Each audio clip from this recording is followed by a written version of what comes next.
again, everyone. It's This Week in Agribusiness Meteorologist Greg Soulje. We're in for Max Armstrong. Welcome to Farm Progress, Dateline Drought.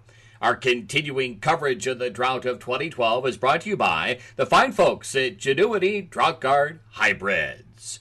It's been just that. It continues to be in this last weekend of September. Mighty fine from an outdoor work and certainly fieldwork standpoint, at least over sections of the northern and some central Corn Belt locales, east-southeast towards Ohio, down to the I-70 corridor, and back westward, including parts of central and southern Indiana, Illinois, and Ohio. Still a bit too muddy out there, but with time, and through at least the early to middle parts of next week, there will be opportunity to quicken the pace on harvest. Well, we've taken a look at some of those rainfall totals for the month of September. They were beneficial and substantial, lined up over about the southern third of the complex. For example, in Illinois, 5 to 10 inches of rain from about or just east of Quincy to Champaign-Urbana southward all the way to the Wabash and Ohio. Flora, Illinois, south central Illinois comes in with a 2-month total since the 1st of August at 16 inches. And boy, some of the rains down through southern Missouri over the past several days, upwards of a half a foot or more. So you couldn't buy a raindrop back when we needed it during the heart of the growing season. Now a bit too much water out there. Meanwhile, in the upper Midwest, while the season has ended, the growing season, temperatures modifying and moderating, a late summer feel, but we do see significant changes on the weather maps and charts down the line here over the next 10 to 15 days. We'll touch on that this weekend, by the way.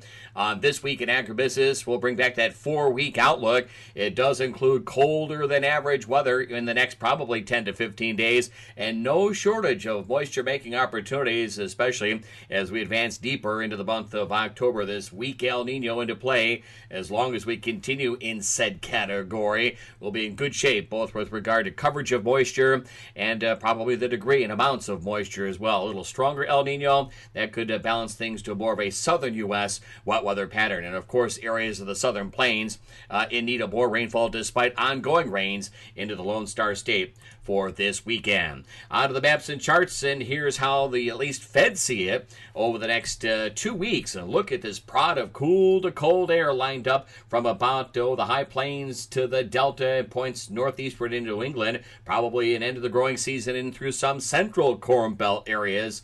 Anticipate. We'll certainly keep a close and careful eye on that with regard to cold weather concerns. More importantly, though, it is at least a shift to more normal precipitation totals into areas of the northern and central plains, and probably harvest delays over the Great Lakes region southeastward into areas of the Ohio Valley.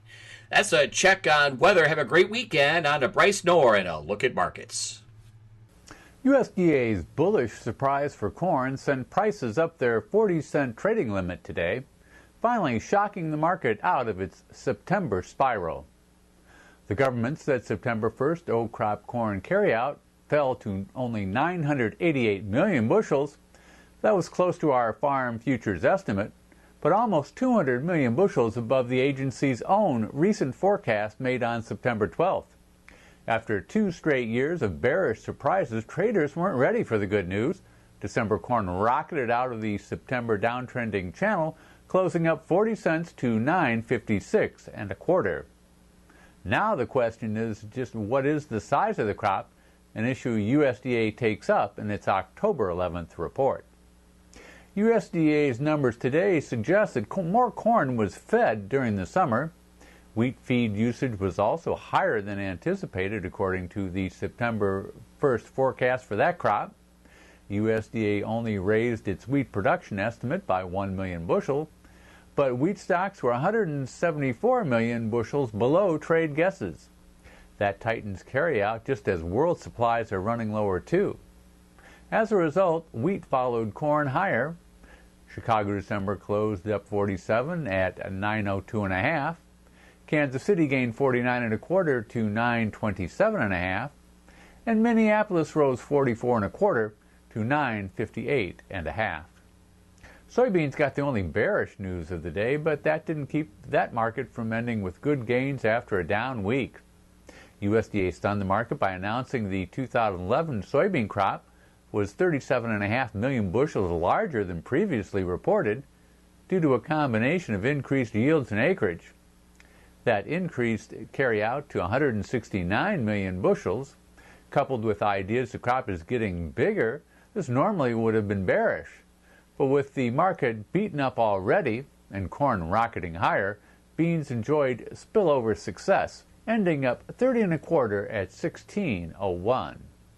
Keep up with the drought situation across the country by visiting www.datelinedrought.com.